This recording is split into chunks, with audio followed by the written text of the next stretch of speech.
Tapos ito, bubalugugin na naman si Boy para bumili ng frame. Ayan na po, busy po siya sa kanyang pinaggagawa. Lumidila pa.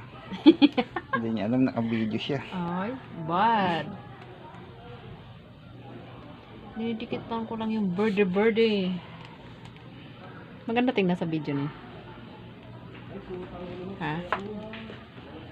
Sabi ni Hindi. Gemma, gawan ko daw siya ng ganito, bibilhin daw niya.